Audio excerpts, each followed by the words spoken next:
Art and Malayalam YouTube ചാനലിലേക്ക് എല്ലാവർക്കും സ്വാഗതം. കഥകൾ കേൾക്കാൻ ഇഷ്ടപ്പെടുന്ന കൂട്ടുകാരെ, ഭാഗം 4 ഇന്നത്തെ കഥ. അതായത് ടോൾസ്റ്റോയ് നീതിസാര കഥകളിൽ പുനരാഖ്യാനം ചെയ്തത് എൻ മൂസക്കുട്ടിയാണ്, നമുക്കറിയാം. അപ്പോൾ കാക്കസിലെ തടവുകാരൻ എന്ന ഒരു കഥയാണ് ഇവിടെ പറയാൻ പോകുന്നത്. അപ്പോൾ തീർച്ചയായും നിങ്ങൾ എൻ്റെ ചാനൽ സബ്സ്ക്രൈബ് ചെയ്യാതെ കാണുന്നവരുണ്ടെങ്കിൽ തീർച്ചയായും സബ്സ്ക്രൈബ് ചെയ്യുക, ലൈക്ക് ചെയ്യുക. അപ്പം നമുക്ക് കഥയിലേക്ക് പോകാം. കാക്കസിലെ തടവുകാരൻ. ഷിലിൻ എന്നു പേരായ ഒരു ഓഫീസർ കാക്കസിലെ റഷ്യൻ സൈന്യത്തിൽ ജോലി ചെയ്തിരുന്നു. ഒരു ദിവസം അയാൾക്ക് വീട്ടിൽ നിന്ന് കത്ത് കിട്ടി. അമ്മയിൽ നിന്നായിരുന്നു കത്ത്. അമ്മ എഴുതി: എനിക്ക് വയസ്സ് ഏറി വരികയാണ്. ഞാൻ കണ്ണടയ്ക്കുന്നതിന് മുമ്പ് എൻ്റെ പൊന്നുമോനെ ഒരിക്കൽ കൂടി കാണണമെന്ന ആഗ്രഹമുണ്ട്. നീ ഉടനെ വന്ന് അന്ത്യയാത്ര പറഞ്ഞ് എൻ്റെ ശവസംസ്കാരം നടത്തണം. എന്നിട്ട് ദൈവം ഇച്ഛിക്കുന്നുവെങ്കിൽ എൻ്റെ അനുഗ്രഹത്തോടുകൂടി നിനക്ക് ജോലിയിലേക്ക് തിരിച്ചു പോകാം. ഞാൻ നിനക്കൊരു പെൺകുട്ടിയെ കണ്ടുവച്ചിട്ടുണ്ട്. ബുദ്ധിയുള്ളവളും നല്ലവളുമാണവൾ. അത്യാവശ്യം സ്വത്തുമുണ്ട്. നിനക്കവളെ ഇഷ്ടപ്പെടുമെങ്കിൽ വിവാഹം കഴിക്കാം. വീട്ടിൽ താമസമാക്കുകയും ചെയ്യാം. ഷീലിൻ ഇതിനെക്കുറിച്ച് ചിന്തിച്ചു. വൃദ്ധയുടെ ആരോഗ്യം അതിവേഗം ക്ഷയിച്ചു വരികയാണെന്നതും അവരെ ജീവനോടെ കാണാൻ അയാൾക്ക് മറ്റൊരവസരം ലഭിച്ചേക്കില്ലെന്നതും സത്യമാണ്. പോകുന്നതാണ് നല്ലത്. പെൺകുട്ടി കൊള്ളാവുന്നതാണെങ്കിൽ എന്തുകൊണ്ട് അവളെ വിവാഹം കഴിച്ചുകൂടാ? അതിനാൽ അയാൾ കേണലിനെ സമീപിച്ച് നാട്ടിൽ പോകാനുള്ള അവധി സമ്പാദിച്ചു. പിന്നീട് കൂട്ടുകാരോട് യാത്ര പറഞ്ഞ് അവർക്ക് പാർട്ടിയൊക്കെ നൽകി പോകാൻ തയ്യാറെടുത്തു. കാക്കസിൽ യുദ്ധത്തിന്റെ കാലമായിരുന്നു അത്. പകലായാലും രാത്രിയായാലും നിരത്തുകൾ സുരക്ഷിതമായിരുന്നില്ല. ഒരു റഷ്യക്കാരൻ തന്റെ കോട്ടയിൽ നിന്ന് എത്ര ദൂരമായാലും വേണ്ടില്ല നടക്കുകയോ സവാരി ചെയ്യുകയോ ചെയ്താൽ ടാർട്ടാറുകൾ അയാളെ കൊല്ലുകയോ കുന്നുകളിലേക്ക് കൊണ്ടുപോവുകയോ ചെയ്യുക പതിവായിരുന്നു. അതിനാൽ സഞ്ചാരികൾക്ക് അകമ്പടി സേവിക്കാൻ ഒരു കോട്ടയിൽ നിന്ന് മറ്റേ കോട്ട വരെ സൈനികരുടെ ഒരു സംഘം ആഴ്ചയിൽ 2 തവണ മാർച്ച് ചെയ്യുമായിരുന്നു. അതൊരു വേനൽക്കാലമായിരുന്നു. പുലർക്കാലത്ത് യുദ്ധസാമഗ്രികൾ കൊണ്ടുപോകാനുള്ള ട്രെയിൻ യാത്രയായി. സൈനികർ മാർച്ച് ചെയ്തെത്തി. എല്ലാവരും നിരത്തിലൂടെ പുറപ്പെട്ടു. ഷിലിൻ കുതിരപ്പുറത്തായിരുന്നു. അയാളുടെ സാധനങ്ങൾ ഉൾക്കൊള്ളുന്ന ഒരു കട്ട വണ്ടി ട്രെയിനിനോടൊപ്പമാണ് പോയിരുന്നത്. അവയ്ക്ക് 16 നാഴികയാണ് സഞ്ചരിക്കേണ്ടിയിരുന്നത്. യുദ്ധസാമഗ്രികൾ കൊണ്ടുപോകുന്ന ട്രെയിൻ സാവധാനമാണ് നീങ്ങിയിരുന്നത്. ഉച്ച കഴിഞ്ഞിട്ടും പകുതി വഴി പിന്നിട്ടിരുന്നില്ല. അന്തരീക്ഷം പൊടി നിറഞ്ഞതായിരുന്നു. കത്തുന്ന വെയിൽ. എവിടെയും തണലുണ്ടായിരുന്നില്ല. ഷിലിൻ ഏറെ മുന്നിലാണ് സവാരി ചെയ്തിരുന്നത്. ട്രെയിൻ തന്നെ മറികടക്കാനായി അയാൾ കുറച്ചുനേരം നിന്നു. ആ സമയം തോക്കേന്തിയ ഒരു തടിച്ച ഓഫീസർ കോസ്റ്റ്ലിൻ അയാളുടെ അടുത്തേക്ക് സവാരി ചെയ്തു വന്നുകൊണ്ട് പറഞ്ഞു: വരൂ ഷിലിൻ, നമുക്കിരുവർക്കും ഒരുമിച്ച് പോകാം. ഞാൻ പൈതാഹത്താൽ വലഞ്ഞിരിക്കുന്നു. അതിഗംഭീരമായ ചൂട്. എൻ്റെ കുപ്പായം നനഞ്ഞ് ചുളിഞ്ഞിരിക്കുന്നു. ഷിലിൻ തെല്ലുനേരം ചിന്തിച്ച ശേഷം ചോദിച്ചു: നിങ്ങളുടെ തോക്കിൽ ഉണ്ടയുണ്ടോ? ഉണ്ട്. കൊള്ളാം. എങ്കിൽ നമുക്ക് പോകാം. പക്ഷേ ഒരു നിബന്ധനയുണ്ട്. നമ്മൾ ഒന്നിച്ചായിരിക്കണം. അങ്ങനെ സമതലത്തിലെ നിരത്തിലൂടെ അവർ മുന്നോട്ട് സവാരി ചെയ്തു. ഇരുഭാഗവും അവർ സശ്രദ്ധം വീക്ഷിച്ചുകൊണ്ടിരുന്നു. അവർക്ക് ചുറ്റുഭാഗവും കാണാൻ കഴിഞ്ഞിരുന്നു. എന്നാൽ സമതല പ്രദേശത്തിനു ശേഷം 2 കുന്നുകൾക്കിടയിലെ ഒരു താഴ്വരയിലൂടെയാണ് റോഡ് പോയിരുന്നത്. ഷിലിൻ പറഞ്ഞു: നമുക്ക് ആ കുന്ന് ഒന്ന് കയറി ചുറ്റുഭാഗവും ഒന്ന് വീക്ഷിക്കാം. അല്ലെങ്കിൽ ഓർക്കാപ്പുറത്ത് ടാർട്ടാറുകൾ നമ്മെ ആക്രമിച്ചെന്നിരിക്കും. അതിന് കോസ്ലിന്റെ മറുപടി ഇപ്രകാരമായിരുന്നു: നമുക്ക് യാത്ര തുടരാം. ഷിലിൻ ഒരു കാരണവശാലും സമ്മതിച്ചില്ല. കോസ്ലിനോട് തന്നെ കാത്തു നിൽക്കാൻ പറഞ്ഞ് അയാൾ കുതിരയെ എടുത്ത് കുന്നിൻ മുകളിലേക്ക് തിരിച്ചു. കുന്നിൻ മുകളിലെത്തിയപ്പോൾ തനിക്ക് 100 വാര അകലെയായി 30ഓളം ടാർട്ടാറുകളെ ഷിലിൻ കണ്ടു. അയാൾ പെട്ടെന്ന് മാറിക്കളയാൻ ശ്രമിച്ചെങ്കിലും ടാർട്ടാറുകൾ അയാളെ കണ്ടുകഴിഞ്ഞിരുന്നു. തോക്കുകൾ ചൂണ്ടിപ്പിടിച്ച് അവർ ഷിലിന്റെ പിന്നാലെ പാഞ്ഞു. തന്റെ കുതിരകളുടെ കാലുകൾക്ക് എത്രയും വേഗത്തിൽ സഞ്ചരിക്കാമോ അത്രയും വേഗത്തിൽ അയാൾ കുന്നിന്റെ താഴേക്ക് കുതിച്ചു. ഇതിനിടെ തോക്കു സജ്ജമാക്കി വെക്കാൻ കോസ്ലിനോട് ഉറക്കെ വിളിച്ചു പറയുന്നുണ്ടായിരുന്നു. എന്നാൽ കോസ്ലിനെ കാത്തു നിൽക്കുന്നതിന് പകരം ഷിലിൻ പെരുങ്കോട്ട ലക്ഷ്യമാക്കി വേണ്ടതിലധികം വേഗത്തിൽ കുതിരയെ തെളിയിച്ചു. ടാറ്റാറുകളെ നോക്കാൻ പോയത് അബദ്ധമായി പോയി എന്ന് തോന്നി ഷിലിക്ക്. തോക്ക് നഷ്ടപ്പെട്ടു. ഇനി വാളുകൊണ്ട് എന്ത് ചെയ്യാൻ? രക്ഷപ്പെടാനുള്ള വ്യഗ്രതയിൽ അയാൾ കുതിരയെ അകമ്പടി സൈന്യത്തിന്റെ സമീപം ലക്ഷ്യമാക്കി തിരിച്ചു. പക്ഷേ ആ സമയം 6 ടാർട്ടാറുകൾ ഷിലിനെ വധിക്കാൻ പാഞ്ഞെത്തി. അയാളുടേത് നല്ല കുതിരയായിരുന്നു, പക്ഷേ അവരുടേത് അതിനേക്കാളും നല്ല കുതിരയായിരുന്നു. കുതിരയെ കടിഞ്ഞാനിട്ട് പിടിച്ച് മറ്റൊരു വഴിക്ക് തിരിക്കാൻ അയാൾ ശ്രമിച്ചു. പക്ഷേ കുതിര അതിവേഗത്തിലാണ് സഞ്ചരിച്ചിരുന്നത് എന്നതിനാൽ അത് നിന്നില്ല. അത് ടാർട്ടാറുകളുടെ നേരെ മുന്നിലേക്കാണ് കുതിച്ചത്. ചാരനിറമുള്ള കുതിരപ്പുറത്ത് ഒരു ചുവന്ന താടിക്കാരൻ ടാർട്ടാർ തോക്ക് ഉയർത്തിപ്പിടിച്ചും അലറി വിളിച്ചും പല്ലിളിച്ചും ഷിലിനെ അരികെത്തി. ഷിലിൻ അതികായനായിരുന്നില്ലെങ്കിലും ധീരനായിരുന്നു. അയാൾ വാളൂരി ചുവന്ന താടിക്കാരൻ ടാർട്ടാറിന് നേരെ വീശി. ഒന്നുകിൽ എൻ്റെ കുതിരയെ കൊണ്ട് ചവിട്ടിച്ച് ഞാൻ അയാളെ കൊല്ലും, അല്ലെങ്കിൽ എൻ്റെ വാളുകൊണ്ട് കെട്ടി വികലാംഗനാക്കും, ഷിലിൻ മനസ്സിൽ കരുതി. ഷിലിൻ അയാളിൽ നിന്ന് ഒരു കുതിരയുടെ അകലത്തിലായിരുന്നു. പെട്ടെന്ന് ടാർട്ടാർ പിന്നിലേക്ക് വെടിയുതിർത്തു. ഉണ്ട തറച്ചത് ഷിലിന്റെ കുതിരയ്ക്കായിരുന്നു. കുതിര വീണതോടെ ഷിലിൻ നിലം പതിച്ചു. ഷിലിൻ എഴുന്നേൽക്കാൻ ശ്രമിച്ചു, സാധിച്ചില്ല. ഭീകരരായ 2 ടാർട്ടാറുകൾ അയാളുടെ മേൽ കയറിയിരുന്ന് പിന്നിൽ നിന്ന് കൈകൾ ബന്ധിക്കുകയായിരുന്നു. അയാൾ അവരെ തട്ടിത്തെറിപ്പിക്കാൻ ശ്രമിച്ചെങ്കിലും മറ്റു 3 പേർ കുതിരപ്പുറത്തു നിന്ന് ചാടിയിറങ്ങി തോക്കിന്റെ അഗ്രം കൊണ്ട് അയാളുടെ തലയ്ക്കടിക്കാൻ തുടങ്ങി. കാഴ്ച മങ്ങിയ ഷിലിൻ തളർന്നു കിടന്നു. ടാർട്ടാറുകൾ ജീനിക്കെട്ടുന്ന വാറെടുത്ത് അയാളുടെ കൈകൾ പിണച്ചുവെച്ച് മുറുക്കിക്കെട്ടി. തൊപ്പിയും ബൂട്ടും അഴിച്ചെടുത്ത് ഷിലിനെ ഒട്ടാകെ പരിശോധിച്ചു. വസ്ത്രങ്ങൾ കീറി പണവും വാച്ചും എടുത്തു. ഷിലിന്റെ കുതിര വീണ പോലെ തന്നെ അയാളുടെ ഒരു വശത്ത് കിടപ്പുണ്ടായിരുന്നു. കുതിരയുടെ തലയിലെ ഒരു സുഷിരത്തിൽ കൂടി രക്തം വാർന്നൊഴുകി. ടാർട്ടാറിൽ ഒരുവൻ കുതിരയെ കൊന്ന് അതിന്റെ ജീനിയും അലങ്കാര വസ്തുക്കളും അഴിച്ചെടുത്തു. ചുവന്ന താടിക്കാരൻ ടാർട്ടാർ കുതിരപ്പുറമേറി. മറ്റുള്ളവർ ഷിലിനെ ഉയർത്തി അയാൾക്ക് പിന്നിലായി ജീനിയിൽ വെച്ചു. വീഴാതിരിക്കാൻ ഷിലിനെ വാറുകൊണ്ട് വരിഞ്ഞുകെട്ടി. പിന്നീട് എല്ലാവരും സവാരി ചെയ്തു യാത്രയായി. കുന്നും മലയും കയറിയിറങ്ങി അവർ ഏറെ വഴി സവാരി ചെയ്തു. പിന്നീട് അവർ ഒരു നദി കടന്ന് ഒരു താഴ്വരയിലേക്ക് നയിക്കുന്ന പരുക്കൻ റോഡിൽ എത്തിച്ചേർന്നു. അവർ എങ്ങോട്ടാണ് പോകുന്നതറിയാൻ ഷിലിൻ ശ്രമിച്ചുകൊണ്ടിരുന്നു. പക്ഷേ അയാളുടെ തലയിലെ മുറിവിൽ നിന്ന് കണ്ണിലേക്ക് രക്തമൊഴുകി ഉണങ്ങി വരണ്ട പോളകൾ അടഞ്ഞിരുന്നതിനാൽ അത് സാധിച്ചില്ല. ത്രിസന്ധിയായി മറ്റൊരു നദി കടന്ന് അവരൊരു ഗ്രാമത്തിലെത്തി. ടാർട്ടാറുകൾ കുതിരപ്പുറത്തിറങ്ങി. ടാർട്ടാറുകളുടെ മക്കൾ ഓടി വന്ന് ഷിലിന് ചുറ്റും കൂടി നിന്നു. അവർ ആഹ്ലാദത്താൽ ആർത്തു വിളിക്കുകയും ഷിലിനെ കല്ലെറിയുകയും ചെയ്തുകൊണ്ടിരുന്നു. ചുവന്ന താടിക്കാരൻ ടാർട്ടാർ കുട്ടികളെ ആട്ടിയോടിച്ചു. അയാൾ ഷിലിനെ കുതിരപ്പുറത്ത് നിന്ന് താഴെ ഇറക്കി ജോലിക്കാരനെ വിളിച്ചു. കീറക്കുപ്പായം ധരിച്ച കവിളല്ലുന്തിയ ഒരു ഗോത്രവർഗക്കാരൻ മുന്നോട്ട് വന്നു. ചങ്ങല കൊണ്ടുവരാൻ ടാർട്ടാർ അയാളോട് കൽപ്പിച്ചു. അവർ ഷിലിന്റെ കൈകളുടെ കെട്ടഴിച്ച് ചങ്ങല കാലിൽ പൂട്ടി. പിന്നീട് വലിച്ചിഴച്ച് കൊണ്ടുപോയി ഒരു കളപ്പുരയിൽ തള്ളി വാതിൽ പൂട്ടി.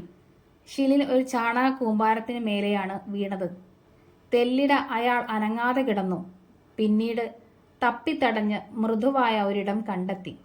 അവിടെ ചുരുണ്ടുകൂടി. അന്നു രാത്രി ഷിലിന് ഉറങ്ങാൻ കഴിഞ്ഞില്ല. രാത്രിക്ക് നീളം കുറഞ്ഞ ഒരു കാലമായിരുന്നു അത്. ഭിത്തിയിലെ ഒരു വിള്ളലിനുള്ളിലൂടെ പകൽ അതിവേഗം വെട്ടം കാണിച്ചു. അയാൾ എഴുന്നേറ്റ് ഭിത്തിയിലെ വിള്ളൽ ചുരണ്ടി വലുതാക്കി പുറത്തേക്ക് എത്തിച്ചു നോക്കി. കുന്നിനു താഴേക്ക് പോകുന്ന ഒരു റോഡ് ദ്വാരത്തിനുള്ളിലൂടെ അയാൾ കണ്ടു. വലതുഭാഗത്ത് ഒരു ടാർട്ടാർ കുടിലാണ്. നീണ്ട അയഞ്ഞ കടും നിറത്തിലുള്ള മേലാടയും കാലുറയും ഉയർന്ന ബൂട്ടും ധരിച്ച ഒരു ടാർട്ടാർ യുവതിയെ അയാൾ കണ്ടു. അവൾ തലയിൽ തട്ടമിട്ടിട്ടുണ്ട്. തട്ടത്തിനു മുകളിൽ വെള്ളം നിറച്ച ഒരു ലോഹപാത്രം വെച്ചിരിക്കുന്നു. തലമൊട്ടയടിച്ച ഒരു കൊച്ചു ആൺകുട്ടി അവളുടെ കയ്യിൽ പിടിച്ചു നടക്കുന്നുണ്ട്. അവൻ ഒരു ഷർട്ട് മാത്രമാണ് ധരിച്ചിരിക്കുന്നത്. ഈ യുവതി കുടിലിൽ വെള്ളം കൊണ്ടുപോയി വെച്ചു. താമസിയാതെ സിൽക്ക് മേലങ്കി ധരിച്ച ആ ചുവന്ന താടിക്കാരൻ ടാർട്ടാർ പുറത്തേക്ക് വന്നു. അയാളുടെ ഒരു വശത്ത് വെള്ളിയുറയിലിട്ട ഒരു കഠാര തൂങ്ങിക്കിടപ്പുണ്ട്. ആട്ടിൻ ചർമ്മം കൊണ്ടുണ്ടാക്കിയ ഉയരമുള്ള ഒരു കറുത്ത തൊപ്പിയാണ് ടാർട്ടാർ അണിഞ്ഞിരിക്കുന്നത്. അയാൾ തെല്ലിട നിന്ന് വേലക്കാരന് എന്തോ കൽപ്പന കൊടുത്ത ശേഷം നടന്നകന്നു. ഷിനിൽ ദാഹമുണ്ടായിരുന്നു. തൊണ്ട വരണ്ടു. താമസിയാതെ ആരോ കളപ്പുരവാതിൽ തുറക്കുന്ന ശബ്ദം ഷിനിൽ കേട്ടു. ചുവന്ന താടിക്കാരൻ ടാർട്ടാർ അകത്തു കടന്നു. അയാളുടെ കൂടെ മറ്റൊരുത്തനും ഉണ്ടായിരുന്നു. തിളങ്ങുന്ന കറുത്ത കണ്ണുകളും ചെറിയ താടിരോമമുള്ള ഇരുണ്ട കുറിയ മനുഷ്യൻ. പ്രസന്നവദനായ അയാൾ എപ്പോഴും ചിരിച്ചുകൊണ്ടിരുന്നു. മറ്റുള്ളവരെ അപേക്ഷിച്ച് വില കൂടിയ വസ്ത്രമാണ് ഈ കുറിയ മനുഷ്യർ ധരിച്ചിരുന്നത്. ആട്ടിൻ ചർമ്മം കൊണ്ടുണ്ടാക്കിയ ഒരു വെളുത്ത തൊപ്പിയും അയാൾ അണിഞ്ഞിരുന്നു. ചുവന്ന താടിക്കാരൻ ടാർട്ടാർ വാതിൽ തൂണിൽ ചാരിക്കൊണ്ടു നിന്നു. അയാൾ ഖടാരയിൽ തിരിപ്പിടിക്കുകയും ഷിനിലിനെ ഒരു ചെന്നായെപ്പോലെ കൊതിയോടെ ഉറ്റുനോക്കുകയും ചെയ്തുകൊണ്ടിരുന്നു. കുറിയ മനുഷ്യൻ നേരെ ഷിനിലിന്റെ ചുമലിൽ തട്ടി അയാളുടെ ഭാഷയിൽ വളരെ വേഗത്തിൽ സംസാരിച്ചു. അയാൾ പല്ലുകൾ വെളിക്കു കാണിക്കുകയും കണ്ണുകൾ ഇടയ്ക്കിടെ തുടർച്ചയായി ചിമ്മുകയും പല്ലുകൾ കൂട്ടിമുട്ടിച്ച് ശബ്ദമുണ്ടാക്കുകയും ചെയ്തു. നല്ല റഷ്യൻ, നല്ല റഷ്യൻ എന്ന് ഇടയ്ക്കിടയ്ക്ക് ആവർത്തിച്ചുകൊണ്ടിരുന്നു. ഷിനിലിന് ഒരു വാക്കും മനസ്സിലായില്ല. എങ്കിലും അയാൾ പറഞ്ഞു, വെള്ളം, എനിക്ക് കുടിക്കാൻ വെള്ളം തരൂ. കുറിയ മനുഷ്യൻ ചിരിക്കുക മാത്രം ചെയ്തു. നല്ല റഷ്യൻ എന്ന് പറഞ്ഞ് അയാൾ സ്വന്തം ഭാഷയിൽ സംസാരിക്കാൻ തുടങ്ങി. എന്തെങ്കിലും കുടിക്കാൻ തരണമെന്ന് ചുണ്ടുകൾ കൊണ്ടും കൈകൾ കൊണ്ടും ഷിനിൽ ആംഗ്യം കാണിച്ചു. കുറിയ മനുഷ്യന് കാര്യം മനസ്സിലായി. അയാൾ ആരോടോ വിളിച്ചു പറഞ്ഞു, ധീനാ. ഒരു കൊച്ചു പെൺകുട്ടി ഓടി വന്നു. ഏകദേശം 13 വയസ്സുള്ള ഒരു മെലിഞ്ഞ പെൺകുട്ടി. അയാളുടെ മകളായിരുന്നു അത്. തെളിഞ്ഞ കറുത്ത കണ്ണുകൾ, ഓമനത്തമുള്ള മുഖം. ഷിനിലിന് കുടിക്കാൻ അല്പം വെള്ളം കൊണ്ടുവരാൻ അവളുടെ അച്ഛൻ ആവശ്യപ്പെട്ടു. അവൾ പോയി ലോഹപാത്രവുമായി തിരിച്ചെത്തി. അവൾ വെള്ളം ഷിനിലിന് കൈമാറിയ ശേഷം നോക്കിയിരുന്നു. ഒരു കാട്ടുമൃഗം വെള്ളം കുടിക്കുന്നത് കണ്ട ഭാവമായിരുന്നു അവൾക്ക്. ഒഴിഞ്ഞ പാത്രം ഷിനിൽ അവൾക്ക് കൈമാറിയപ്പോൾ ഒരു കാട്ടാടിയെ പോലെ അവൾ പെട്ടെന്ന് പിന്നിലേക്ക് ചാടി. ഇതുകണ്ട് അവളുടെ അച്ഛൻ ചിരിച്ചുപോയി. വീണ്ടും എന്തിനോ വേണ്ടി അവളെ പറഞ്ഞയച്ചു. അവൾ പാത്രമെടുത്ത് പുറത്തേക്കോടി. പിന്നീട് അല്പം അപ്പവുമായി തിരിച്ചെത്തി. വിടർന്ന കണ്ണുകളോടെ അയാളെ നോക്കിക്കൊണ്ട് ഒരിക്കൽ കൂടി ഇവിടെ ഇരുന്നു. പിന്നീട് വാതിൽ വീണ്ടും പൂട്ടിയ ശേഷം ടാർട്ടാർ പുറത്തുപോയി. കുറച്ചു നേരം കഴിഞ്ഞ് ഒരു വേലക്കാരൻ ടാർട്ടാർ വന്ന് ഷിനിലിനെ എങ്ങോട്ടോ കൊണ്ടുപോവുകയാണെന്ന് ആംഗ്യത്തിലൂടെ അറിയിച്ചു. അയാൾ ടാർട്ടാറിനെ പിന്തുടർന്നു. കാലിൽ ചങ്ങലയുള്ളത് മൂലം ഷിനിൽ മുടന്തിയിരുന്നു. കളപ്പുരയിൽ നിന്ന് പുറത്തു പോയപ്പോൾ 10ഓളം വീടുകളുള്ള ഒരു ഗ്രാമം അയാൾ കണ്ടു. അവിടെ ചെറിയ ഗോപുരമുള്ള ഒരു ടാർട്ടാർ പള്ളിയുണ്ട്. വീടുകളിലൊന്നിന്റെ മുന്നിൽ 3 കുതിരകളെ കോപ്പണിയിച്ച് നിർത്തിയിട്ടുണ്ട്. കുറിയ ടാർട്ടാർ ഈ വീട്ടിൽ നിന്ന് പുറത്തേക്ക് വന്ന് തന്നെ പിന്തുടരാൻ ഷിനിലിനെ കൈമാടി വിളിച്ചു. പിന്നീട് അയാൾ ചിരിച്ച് സ്വന്തം ഭാഷയിൽ എന്തോ പറഞ്ഞുകൊണ്ട് വീട്ടിനുള്ളിലേക്ക് തിരിച്ചു നടന്നു. ഷിനിൽ വീട്ടിനകത്തു കടന്നു. അതൊരു നല്ല മുറിയായിരുന്നു. പരവതാനിയിൽ കുഷ്യനുകൾ നിരത്തിയിട്ടുണ്ട്. ഈ കുഷ്യനുകളിന്മേൽ കുറിയവനും ചുവന്ന താടിക്കാരനും 3 അതിഥികളുമടക്കം 5 പേർ ഇരുന്നിരുന്നു. കുറിയ മനുഷ്യർ ഷിനിലിനോട് ഒരരികിൽ ഇരിക്കാൻ പറഞ്ഞു. പരവതാനിയില്ലാത്ത വെറും തറയിൽ ഷിനിൽ ഇരുന്നു. ടാർട്ടാറുകൾ പിന്നീട് സമൃദ്ധമായി തിന്നുകയും കുടിക്കുകയും ചെയ്തു. അതിനുശേഷം പ്രാർത്ഥന ചൊല്ലി. കുറച്ചു കഴിഞ്ഞ് അതിഥികളിലൊരാൾ ഷിനിലിന്റെ നേരെ തിരിച്ചുകൊണ്ട് റഷ്യൻ ഭാഷയിൽ സംസാരിച്ചു. നിങ്ങളെ ഖാസി മുഹമ്മദാണ് പിടിച്ചിരിക്കുന്നത്, അയാൾ പറഞ്ഞു. എന്നിട്ട് ചുവന്ന താടിക്കാരനായ ടാർട്ടാറിന് നേരെ ചൂണ്ടി. ഖാസി മുഹമ്മദ് നിങ്ങളെ അബ്ദുൽ മുറാദിന് കൊടുത്തിരിക്കുന്നു. പിന്നീട് കുറിയ മനുഷ്യനെ ചൂണ്ടിക്കാണിച്ചു. അബ്ദുൽ മുറാദാണ് ഇപ്പോൾ നിങ്ങളുടെ യജമാനൻ. ഷിനിൽ നിശബ്ദനായിരുന്നു. പിന്നീട് ചിരിച്ചും ഷിനിൽ നേരെ വിരൽ ചൂണ്ടിയും നല്ല റഷ്യൻ, നല്ല റഷ്യൻ എന്ന് ആവർത്തിച്ചും അബ്ദുൽ മുറാദ് സംസാരിക്കാൻ തുടങ്ങി. ദ്വിഭാഷി പറഞ്ഞു, വീട്ടിലേക്ക് കത്തെഴുതി അവരോട് മോചനദ്രവ്യം അയച്ചു തരാൻ പറയാൻ അദ്ദേഹം നിങ്ങളോട് കൽപ്പിക്കുന്നു. പണം ഇവിടെ എത്തിയ ഉടനെ അദ്ദേഹം നിങ്ങളെ സ്വതന്ത്രനാക്കി വിടും. ഒരു നിമിഷം ചിന്തിച്ച ശേഷം ഷിനിൽ പറഞ്ഞു, മോചനദ്രവ്യം എന്താണ് അദ്ദേഹം ആവശ്യപ്പെടുന്നത്? ടാർട്ടാറുകൾ അല്പനേരം സംസാരിച്ചു. പിന്നീട് ദ്വിഭാഷി പറഞ്ഞു, 3000 റൂബിൾ. സാധ്യമല്ല, ഷിനിൽ പറഞ്ഞു. ഇത്രയധികം തരാൻ എനിക്ക് കഴിയില്ല. അബ്ദുൾ മുറാദ് ചാടി എഴുന്നേറ്റ് കൈകൾ ചുഴറ്റി ഷിനിലിന് മനസ്സിലാകുമെന്ന് കരുതി സംസാരിച്ചു. അത് ദ്വിഭാഷി പരിഭാഷപ്പെടുത്തുകയും ചെയ്തു. നിങ്ങൾ എത്ര കൊടുക്കും? ഷിനിൽ നന്നായി ആലോചിച്ച ശേഷം പറഞ്ഞു, 500 റൂബിൾ. ഇത് കേട്ടപ്പോൾ ടാർട്ടാറുകൾ എല്ലാവരും ഒരുമിച്ച് വളരെ വേഗത്തിൽ സംസാരിച്ചു. ഒടുവിൽ ദ്വിഭാഷി പറഞ്ഞു, നിങ്ങളുടെ യജമാനന് 500 റൂബിൾ വളരെ കുറവാണ്. നിങ്ങൾക്ക് വേണ്ടി ഇദ്ദേഹം 200 റൂബിൾ കൊടുത്തിരിക്കുന്നു. ഖാസി മുഹമ്മദിന് ഇദ്ദേഹം കടം വീട്ടാനുണ്ടായിരുന്നു. പണത്തിനു പകരം അദ്ദേഹം നിങ്ങളെ അടുത്തു. 3000 റൂബിൾ. അതിൽ കുറഞ്ഞ ഒന്നും നടപ്പില്ല. നിങ്ങൾ കത്തെഴുതാൻ കൂട്ടാക്കിയില്ലെങ്കിൽ നിങ്ങളെ ഒരു കുഴിയിലിട്ട് ചാട്ടവാർ കൊണ്ടടിക്കും. അങ്ങനെയോ? ഷിൽ ചിന്തിച്ചു. കൂടുതൽ ഭയപ്പെടും തോറും കാര്യങ്ങൾ കൂടുതൽ മോശമായി വരികയാണ്. അയാൾ ചാടി എഴുന്നേറ്റുകൊണ്ട് പറഞ്ഞു, അദ്ദേഹം എന്നെ ഭയപ്പെടുന്ന പക്ഷം ഞാൻ കത്തെഴുതുന്ന പ്രശ്നമില്ലെന്നും അദ്ദേഹത്തിന് ഒന്നും തന്നെ കിട്ടില്ലെന്നും പറഞ്ഞേക്കൂ. നിങ്ങളെ ഞാൻ പേടിച്ചിട്ടില്ല നായ്ക്കളെ, ഇനി ഒരിക്കലും പേടിക്കുകയുമില്ല. വീണ്ടും അവരെല്ലാവരും ഒരേ സമയം സംസാരിക്കാൻ തുടങ്ങി. ഒരുപാട് നേരം അവർ പിറുപിറുത്തു. പിന്നീട് കുറിയ മനുഷ്യൻ ഷിലിന്റെ അരികിൽ വന്ന് പറഞ്ഞു, ധീരനായ റഷ്യക്കാരൻ, ധീരനായ റഷ്യക്കാരൻ. എന്നിട്ട് അയാൾ ചിരിച്ചുകൊണ്ട് ദിബാഷിയോട് എന്തോ പറഞ്ഞു. ദിബാഷി പരിഭാഷപ്പെടുത്തി, 1000 റൂബിൾ കൊണ്ട് അദ്ദേഹം തൃപ്തിപ്പെട്ടുകൊള്ളാമെന്നും. ഷിലിൻ തന്റെ തീരുമാനത്തിൽ ഉറച്ചു നിന്നു. 500-ൽ കൂടുതൽ ഞാൻ തരില്ല. ഇനി നിങ്ങൾ എന്നെ കൊല്ലുകയാണെന്നിരിക്കട്ടെ, നിങ്ങൾക്കൊന്നും തന്നെ കിട്ടാൻ പോണില്ല. ടാറ്റാറുകൾ ആരെയോ കൊണ്ടുവരാൻ ഒരു വേലക്കാരനെ അയച്ചു. അവർ ഷിലിനെ തീക്ഷ്ണമായി ഉറ്റുനോക്കിക്കൊണ്ടിരുന്നു. വേലക്കാരൻ തിരിച്ചെത്തി. പിന്നാലെ തടിച്ച നഗ്നപാതനായ പച്ചകുത്തിയ ഒരാളുണ്ടായിരുന്നു. അയാളുടെ കാലിൽ ചങ്ങലയും ഉണ്ടായിരുന്നു. ഷിലിൻ ആശ്ചര്യത്തിൽ വാ പിളർന്നു. അത് കോസ്ലിനായിരുന്നു. അയാളും പിടിക്കപ്പെട്ടിരിക്കുന്നു. ഇരുവരെയും തൊട്ടടുത്തായി നിർത്തി. സംഭവിച്ച കാര്യങ്ങൾ ഇരുവരും പരസ്പരം കൈമാറി. അവർ സംസാരിച്ചു കൊണ്ടിരുന്നപ്പോൾ ടാറ്റാറുകൾ നിശബ്ദരായി അത് നോക്കി നിന്നു. തന്റെ കുതിര നിന്നു പോയതെങ്ങനെയാണെന്നും ഉന്നം പിഴച്ചതെങ്ങനെയാണെന്നും ഇതേ അബ്ദുൽ മുറാദ് തന്നെ മറികടന്ന് കീഴടക്കിയതെങ്ങനെയെന്നും കോസ്ലിൻ വിവരിച്ചു. അബ്ദുൽ മുറാദ് ചാടി എഴുന്നേറ്റ് കോസ്ലിൻ നേരെ വിരൽ ചൂണ്ടി എന്തോ പറഞ്ഞു. ഇരുവരും ഇപ്പോൾ ഒരേ യജമാനന്റെ കീഴിലാണെന്നും ആദ്യം മോചനദ്രവ്യം നൽകുന്നയാളെ ആദ്യം സ്വതന്ത്രനാക്കി വിടുമെന്നും ദിബാഷി പരിഭാഷപ്പെടുത്തി. നിങ്ങൾ ദോഷം കൊള്ളുന്നു, ദിബാഷി ഷിലിനോട് പറഞ്ഞു. പക്ഷേ നിങ്ങളുടെ ഈ കൂട്ടുകാരൻ സൗമ്യനാണ്. അയാൾ വീട്ടിലേക്ക് എഴുതിയിട്ടുണ്ട്. അവർ 5000 റൂബിൾ അയച്ചു തരും. അതിനാൽ അയാൾക്ക് നല്ല ഭക്ഷണം നൽകും. അയാളോട് നന്നായി പെരുമാറുകയും ചെയ്യും. ഷിൽ പറഞ്ഞു, എന്റെ കൂട്ടുകാരൻ അയാളുടെ ഇഷ്ടം പോലെ ചെയ്തേക്കും. അയാൾ പണക്കാരനാവാം, ഞാൻ അങ്ങനെയല്ല.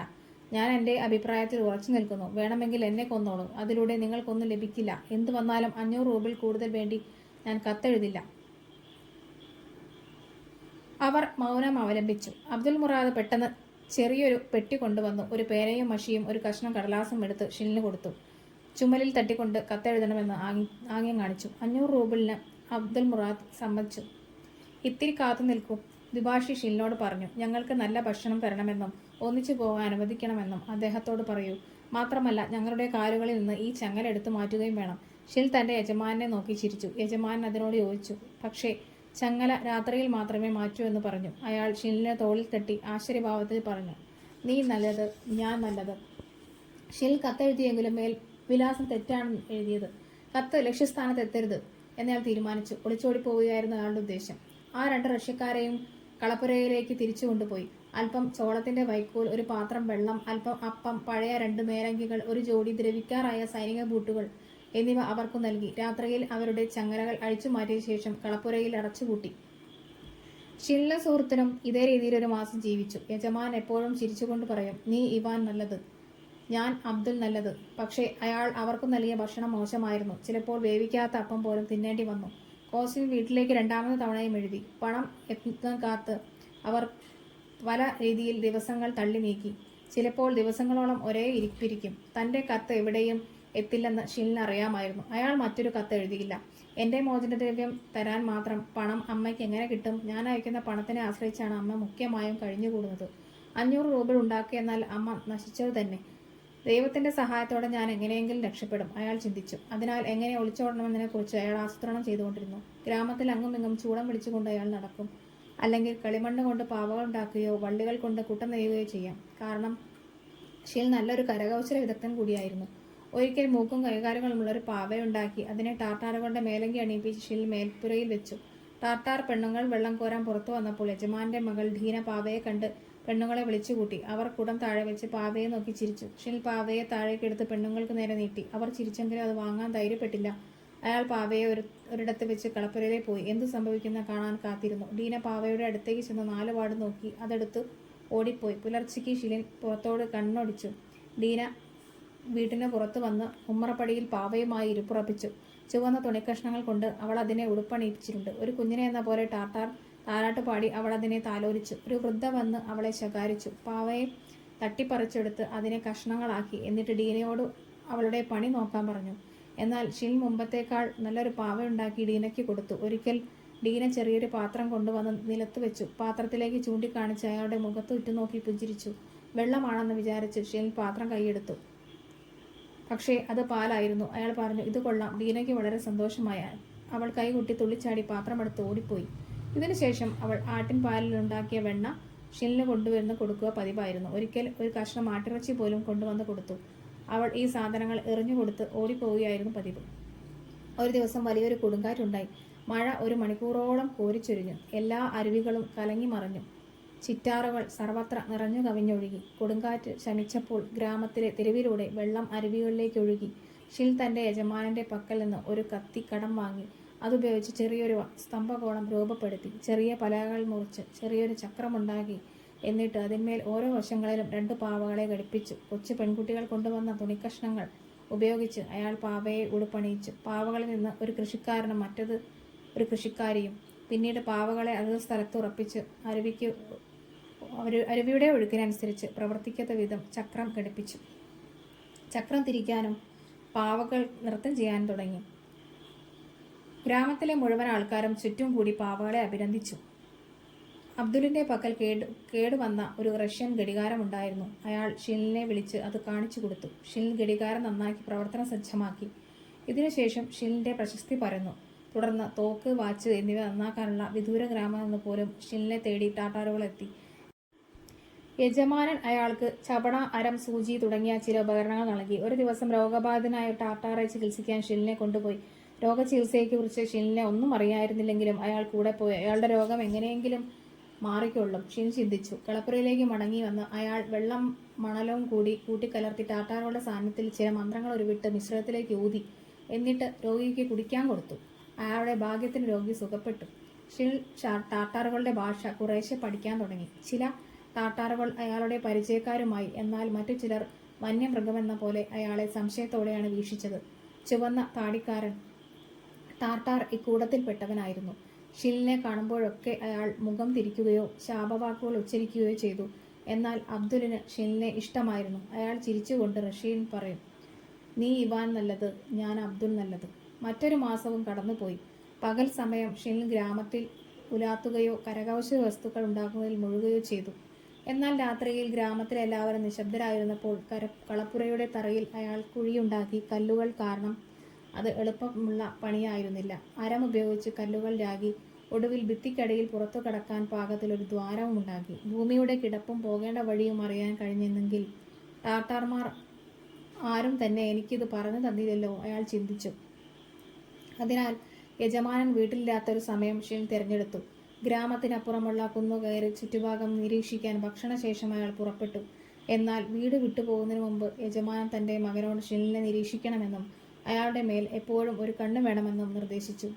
അതിനാൽ പയ്യൻ ഷിലിന്റെ പിന്നാലെ പാഞ്ഞു ഒച്ചയിട്ടു, പോകരുത്, അച്ഛൻ അതിനനുവദിക്കുന്നില്ല. നിങ്ങൾ തിരിച്ചു വന്നില്ലെങ്കിൽ ഞാൻ അയൽക്കാരെ വിളിച്ചുകൂട്ടും.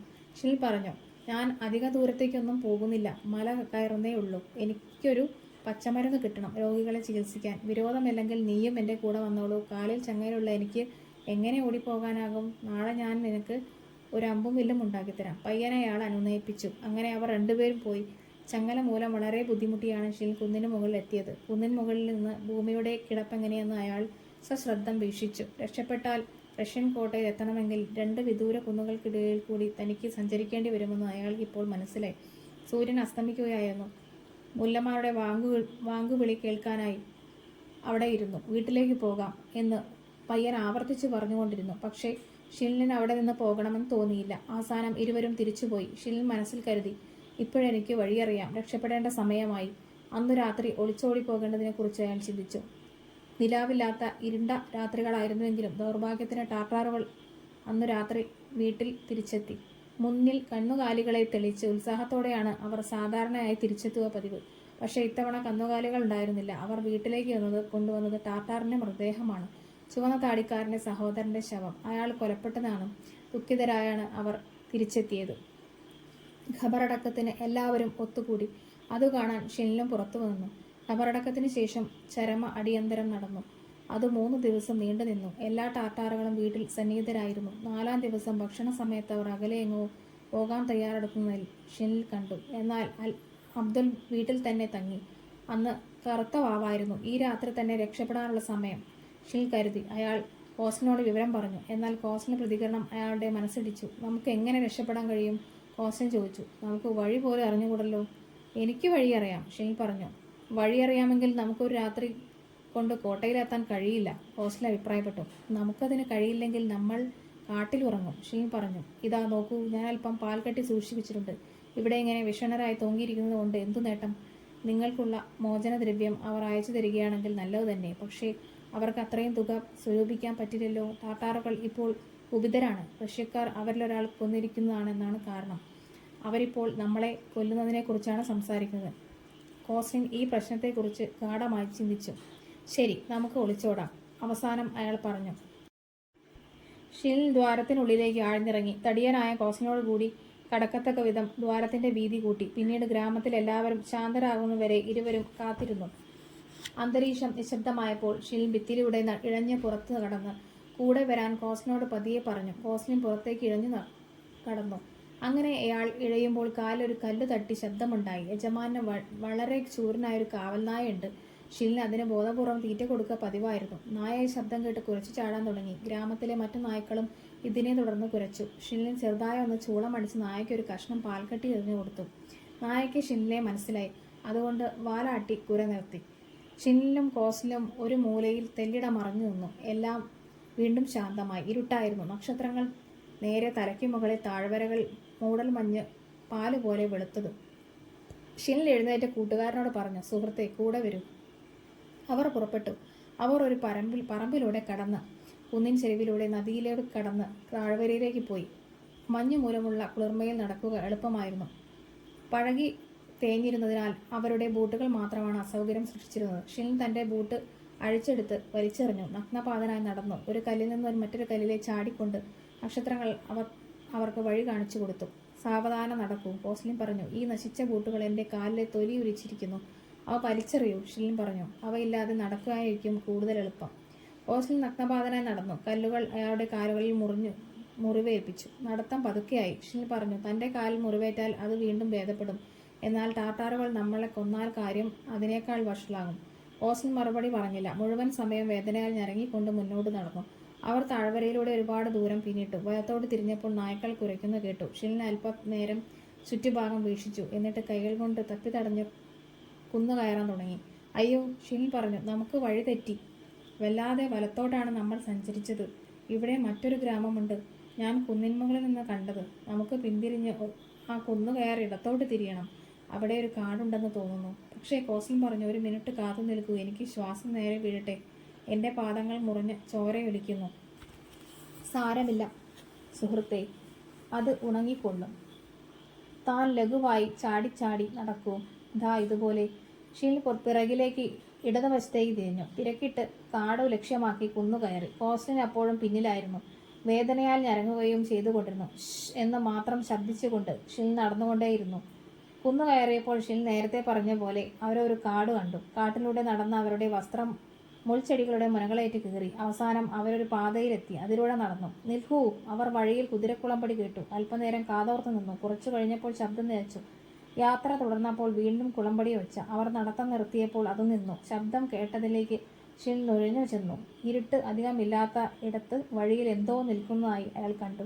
അതൊരു കുതിരയെപ്പോലെ തോന്നിച്ചു. എങ്കിലും തീർത്തും കുതിരയെപ്പോലെയല്ല. ആ മൃഗത്തിന് മുകളിൽ വിചിത്രമായ എന്തോ ഉണ്ട്. അതിൻ്റെ മനുഷ്യൻ്റെ ആകൃതിയിലല്ല. അത് ചീറ്റുന്ന ശബ്ദം അയാൾ കേട്ടു. എന്തായിരിക്കാം അത്? ഷിനിൽ പതിയെ ഒരു ചൂളം വിളിച്ചു. അത് വഴിയിൽ നിന്നും കുറ്റിക്കാട്ടിലേക്ക് കുതിച്ചു. കുറ്റിക്കാട്ടിൽ പൊട്ടുന്ന ശബ്ദം നിറഞ്ഞു. ആഞ്ഞടിച്ച ശക്തിയായി ചുഴലിക്കാറ്റ് മരച്ചില്ലകളെ ഓടിച്ചിട്ട പോലെ. പേടിച്ചരണ്ട കോസ്ലിൻ നിലത്ത് പതുങ്ങി നിന്നു. ഷിനിൽ ചിരിച്ചുകൊണ്ട് പറഞ്ഞു. അതൊരു കലമാനാണ്. അവൻ്റെ കൊമ്പുകൾ ഉപയോഗിച്ച് മരച്ചില്ലകൾ ഒടിക്കുന്ന താൻ കേട്ടില്ലേ?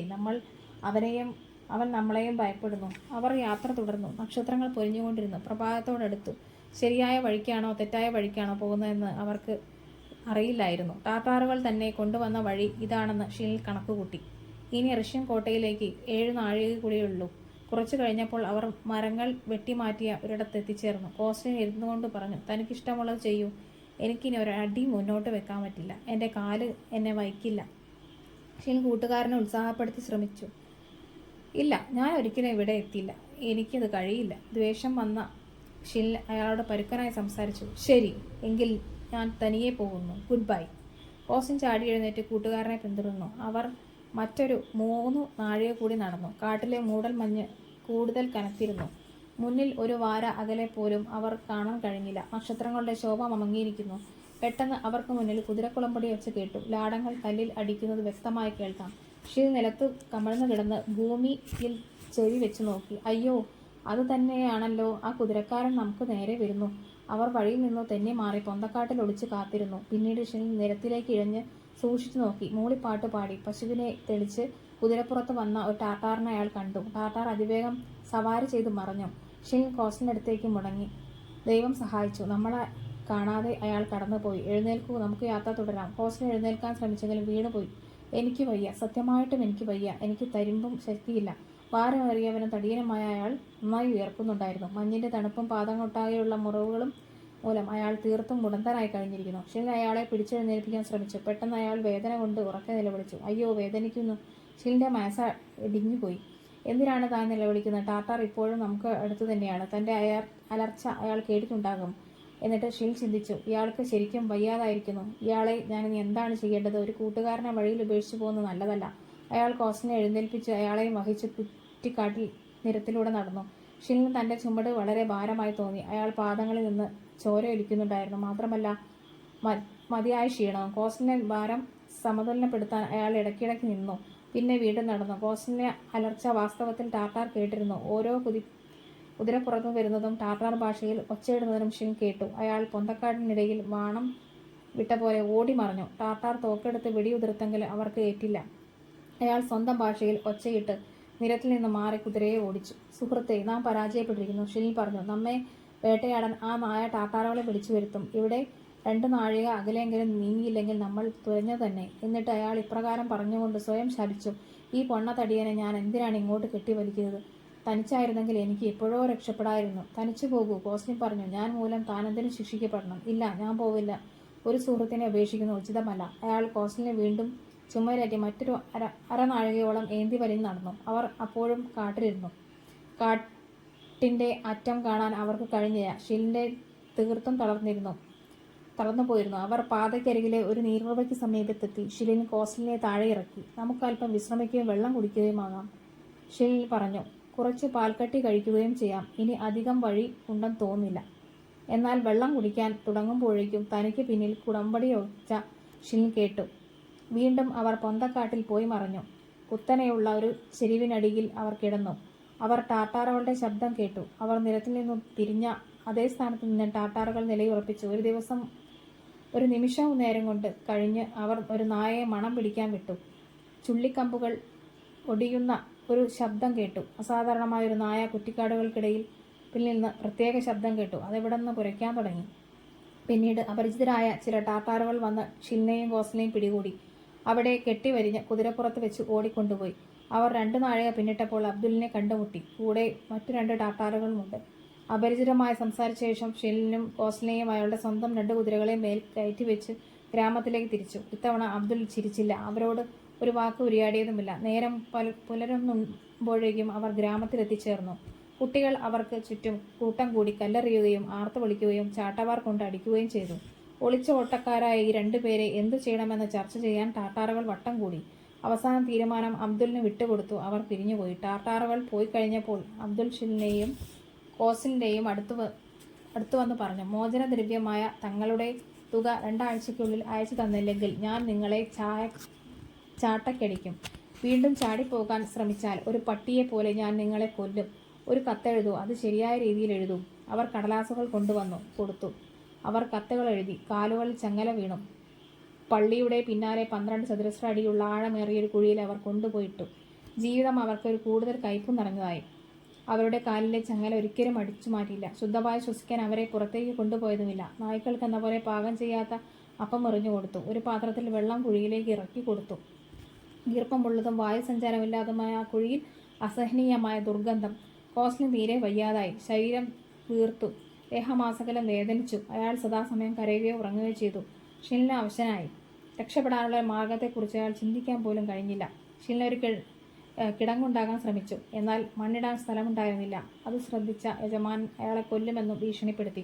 ഒരു ദിവസം സ്വാതന്ത്ര്യത്തെക്കുറിച്ച് ചിന്തിച്ച് വളരെ വിഷണ്ണനായി ഷീലിൻ കുഴിയിലെ തറയിൽ ഇരിക്കുമ്പോൾ പെട്ടെന്ന് ഒരു പലഹാരം തന്റെ മടിത്തട്ടിൽ വന്നു പതിച്ചു. പിന്നെ മറ്റൊന്ന്. തുടർന്ന് ചെറുപഴങ്ങളുടെ ഒരു ശരവർഷമായിരുന്നു. അയാൾ മുകളിലേക്ക് നോക്കി. അതാ ഡീന. അവൾ അയാളെ നോക്കി ചിരിച്ചു ഓടിപ്പോയി. ഷിൽ ചിന്തിച്ചു, ഡീനയ്ക്ക് എന്നെ സഹായിക്കാൻ കഴിയില്ലേ? കുഴിയിലെ ഇത്തിരി എടുത്തു നിന്ന് അല്പം കളിമണ്ണ് ചുരണ്ടിയെടുത്ത് ഷിൽ കളിപ്പാട്ടങ്ങൾ ഉണ്ടാക്കാൻ തുടങ്ങി. മനുഷ്യരുടെയും കുതിരകളുടെയും നായ്ക്കളുടെയും അയാൾ ഉണ്ടാക്കി. ഷിൽ സ്വയം പറഞ്ഞു, ഡീന വരുമ്പോൾ ഞാനിവ അവൾക്ക് എറിഞ്ഞു കൊടുക്കും. പക്ഷേ പിറ്റേന്ന് ഡീന വന്നില്ല. ഷിൽ കുതിരകളുടെ കുടമ്പടി ഒച്ച കേട്ടു. ടാറ്റാറുകൾ പള്ളിക്കരികിൽ യോഗം കൂടി. അവർ ഒച്ചയിടുകയും തർക്കുകയും ചെയ്തു. റഷ്യൻ എന്ന വാക്ക് പലവരും ആവർത്തിച്ചു. എന്താണ് അവർ പറഞ്ഞതെന്ന് അയാൾക്ക് തിരിച്ചറിയാൻ കഴിഞ്ഞില്ലെങ്കിൽ റഷ്യൻ പട്ടാളം സമീപത്തെവിടെയോ എത്തിയിട്ടുണ്ടെന്ന് ഊഹിച്ചു. റഷ്യക്കാർ ഗ്രാമത്തിലെത്തുമെന്ന ടാറ്റാറുകൾ ഭയന്നു. തടവുകാരെ എന്തു ചെയ്യണമെന്ന് ടാറ്റാറുകൾക്ക് അറിയില്ലെന്നും അയാൾ ഊഹിച്ചു. കുറച്ചു കഴിഞ്ഞപ്പോൾ ടാറ്റാറുകൾ സ്ഥലം വിട്ടു. ഷിൽ കുഴിക്ക് മുകളിൽ വസ്ത്രങ്ങൾ ഉലയുന്ന ശബ്ദം കേട്ടു. നോക്കിയപ്പോൾ കുഴിയുടെ അറ്റത്ത് ഡീന പതുങ്ങിയിരിക്കുന്നത് കണ്ടു. അവൾ തൻ്റെ കുപ്പായ കൈയിൽ നിന്ന് 2 കഷ്ണം പാൽക്കട്ടി വലിച്ചെടുത്ത് അവർക്ക് എറിഞ്ഞു കൊടുത്തു. അതെടുത്തുകൊണ്ട് ഷിൽ പറഞ്ഞു, നീ എന്തുകൊണ്ട് മുമ്പേ വന്നില്ല? ഞാൻ നിനക്ക് ചില കളിപ്പാട്ടങ്ങൾ ഉണ്ടാക്കി വെച്ചിട്ടുണ്ട്. ഇതാ പിടിച്ചോളൂ. കളിപ്പാട്ടങ്ങൾ ഓരോന്നായി അയാൾ മുകളിലേക്ക് എറിയാൻ തുടങ്ങി. പക്ഷേ അവൾ തല കുലുക്കുകയല്ലാതെ അവയിലേക്ക് നോക്കിയില്ല. എനിക്കൊന്നും വേണ്ട, അവൾ പറഞ്ഞു. അല്പനേരം മിണ്ടാതെ ഇരുന്ന് അവൾ തുടർന്നു, ഇവാൻ, അവർ നിങ്ങളെ കൊല്ലാൻ പോകുന്നു. എന്നിട്ട് അവൾ സ്വന്തം തൊണ്ടയിലേക്ക് വിരൽ ചൂണ്ടി. ആർക്കാണ് എന്നെ കൊല്ലേണ്ടത്? അച്ഛൻ. അദ്ദേഹം അങ്ങനെ ചെയ്യണമെന്ന് കാരണവന്മാർ പറയുന്നു. എനിക്ക് നിങ്ങളോട് സഹതാപമുണ്ട്. ഷിൽ പറഞ്ഞു, നിനക്ക് എന്നോട് സഹതാപമുണ്ടെങ്കിൽ നീളമുള്ള ഒരു കോല് കൊണ്ടുവരൂ. അവൾ നിഷേധഭാവത്തിൽ തലയാട്ടി. എനിക്ക് കഴിയില്ല. അയാൾ കൈകൂപ്പിക്കൊണ്ട് പറഞ്ഞു, ഡീന, ദയവായ ഒന്ന് കൊണ്ടുവരൂ. പ്രിയപ്പെട്ട ഡീന, ഞാൻ നിന്നോട് യാചിക്കുകയാണ്. എനിക്ക് കഴിയില്ല. അവൾ പറഞ്ഞു, ഞാനത് കൊണ്ടുവരുന്ന അവൾക്ക് കാണും. അവരെല്ലാവരും വീട്ടിലുണ്ട്. അവൾ പോയി. സന്ധ്യയായപ്പോൾ ഷിൽ നേരിയ പ്രതീക്ഷയോടെ ഇടയ്ക്കിടെ മുകളിലേക്ക് നോക്കി. അങ്ങനെ ചെയ്യുന്നത് ആ പെൺകുട്ടിക്ക് ഭയമായിരിക്കും എന്ന് ചിന്തിച്ചുകൊണ്ട് അയാൾ ഉറക്കം തൂങ്ങാൻ തുടങ്ങി. പെട്ടെന്ന് തൻ്റെ തലയ്ക്ക് മുകളിൽ മണ്ണ് വീഴുന്നതായി അയാൾ തോന്നി. മുകളിലേക്ക് നോക്കിയപ്പോൾ ഭിത്തിയുടെ എതിർദിശയിൽ ഒരു നീണ്ട കോൽ ഇറങ്ങി വരുന്നതായി കണ്ടു. ഷിൽ ആഹ്ലാദഭരിതനായി. അയാൾ അതെടുത്ത് കുത്തനെ ഉറപ്പിച്ചു വെച്ചു. യജമാന്റെ വീടിൻ്റെ മേൽത്തട്ടിൽ താൻ മുമ്പ് കണ്ട ബലമുള്ള കോൾ. ഷിലിൻ മുകളിലേക്ക് നോക്കി. ആകാശത്തിൽ താരങ്ങൾ തിളങ്ങുന്നു. കുഴിക്ക് തൊട്ടുമുകളിൽ പൂച്ചയുടെ കണ്ണുകൾ പോലെ ഡീനയുടെ കണ്ണുകൾ പ്രകാശിക്കുന്നു. അവൾ കുഴിയുടെ വക്കത്തേക്ക് കുനിഞ്ഞുകൊണ്ട് മന്ത്രിച്ചു, ഇവാൻ, ഇവാൻ. അയാൾ ശബ്ദം താഴ്ത്തി സംസാരിക്കുമെന്ന് സൂചന നൽകാൻ അവൾ തൻ്റെ മുഖത്തു നിന്നും മുന്നിൽ കൈകൾ ചലിപ്പിച്ചു. എന്തോ? ഷിലിൻ ചോദിച്ചു.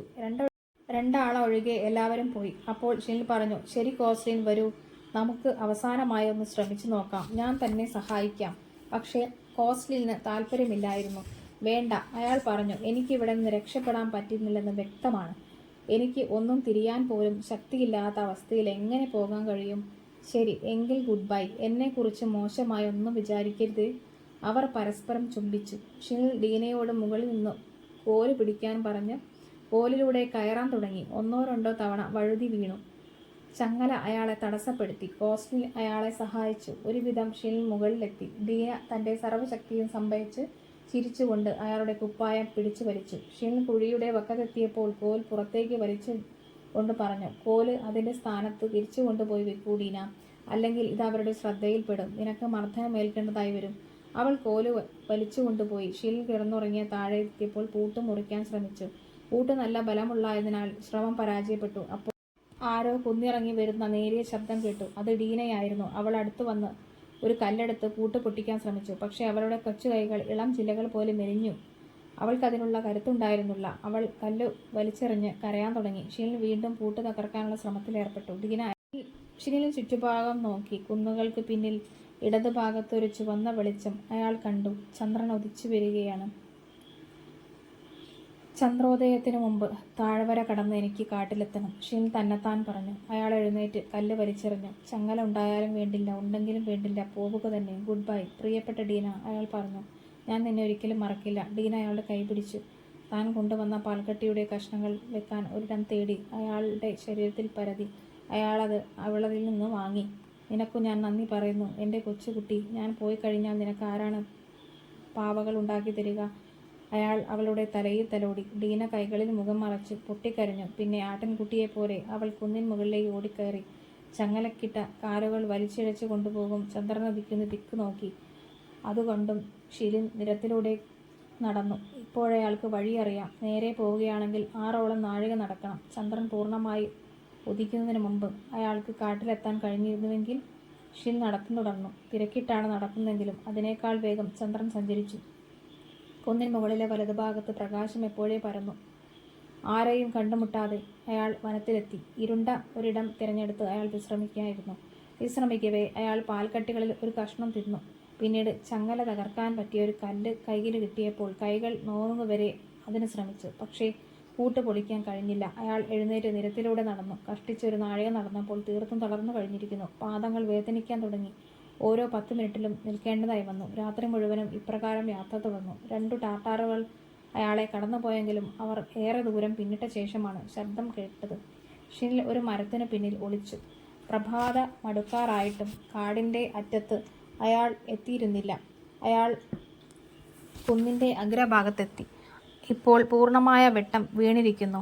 അയാളുടെ നേരെ മുന്നിൽ സമതല പ്രദേശവും കോട്ടയും കാണുന്നു. ഇടത് ഭാഗം കുന്നിൻ്റെ തൊട്ട് അടിത്തട്ടിലായി ഒരു അഗ്നികുണ്ഡം അണഞ്ഞുകൊണ്ടിരിക്കുന്നു. അതിൽ നിന്നുള്ള വെളിച്ചം ചുറ്റുഭാഗവും പരന്നു. തീക്ക് ചുറ്റും ആൾക്കാർ കൂടിയിട്ടുണ്ട്. അയാൾ പ്രതീക്ഷാപൂർവം നോക്കിയപ്പോൾ തോക്കുകളുടെ തിളക്കം കണ്ണിൽപ്പെട്ടു.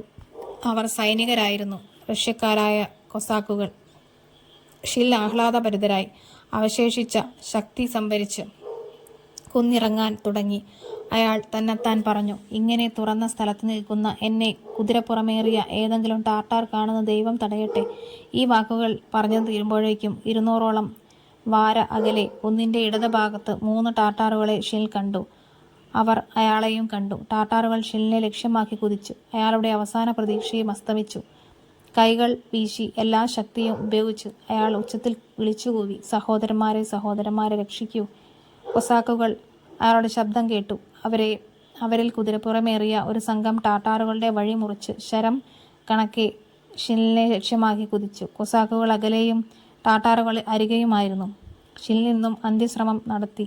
കൈകൊണ്ട് ചങ്ങല ഉയർത്തിപ്പിടിച്ച് അയാൾ കൊസാക്കുകളുടെ അരികിലേക്ക് ഓടി. താൻ എന്താണ് ചെയ്യുന്നതെന്ന് പോലും അറിയാതെ സഹോദരന്മാരെ, സഹോദരന്മാരെ എന്ന് അലറിക്കൊണ്ടിരുന്നു. കൊസാക്കുകൾ 15ഓളം പേരുണ്ടായിരുന്നു. പരിഭ്രാന്തരായ ടാർട്ടാറുകൾ ഷിനിന്റെ മുന്നിൽ എത്തുന്നതിന് മുമ്പ് തന്നെ നിന്നു. ഷിനിൽ കൊസാക്കുകളുടെ അരികിലേക്ക് ഏന്തി വലിഞ്ഞു ഓടി. കൊസാക്കുകൾ അയാളെ വളഞ്ഞ് ചോദ്യം ചെയ്യാൻ തുടങ്ങി. നീ ആരാണ്? എന്തു ചെയ്യുന്നു? എവിടെ നിന്ന് വരുന്നു? പക്ഷേ മാനസിക നിയന്ത്രണം നഷ്ടപ്പെട്ട ഷിനിന് കരയാൻ മാത്രമേ കഴിഞ്ഞുള്ളൂ. അയാൾ അപ്പോഴും സഹോദരന്മാരെ, സഹോദരന്മാരെ എന്ന് ആവർത്തിച്ചുകൊണ്ടിരുന്നു. സൈനികർ അയാൾക്ക് ആഹാരവും വോഡ്ക പാനീയവും പുതയ്ക്കാൻ പുതപ്പും നൽകി. ചങ്ങല അവർ തകർത്തു. സൈനികർ ഷിനിനെ തിരിച്ചറിഞ്ഞ ശേഷം കോട്ടയിലേക്ക് കൂട്ടിക്കൊണ്ടുപോയി. അയാളുടെ തിരിച്ചു വരവിൽ സഹപ്രവർത്തകർ സന്തോഷിച്ചു. സഖാക്കൾ ചുറ്റും കൂടി. സംഭവിച്ചതെല്ലാം ഷിനിൽ അവരോട് പറഞ്ഞു. ഞാൻ വീട്ടിലേക്ക് പോയതും വിവാഹം കഴിച്ചതും ഇவ்விധമാണ്. അയാൾ പറഞ്ഞു. വിധി അതിനെതിരെയായിരുന്നുവെന്ന് തോന്നുന്നു.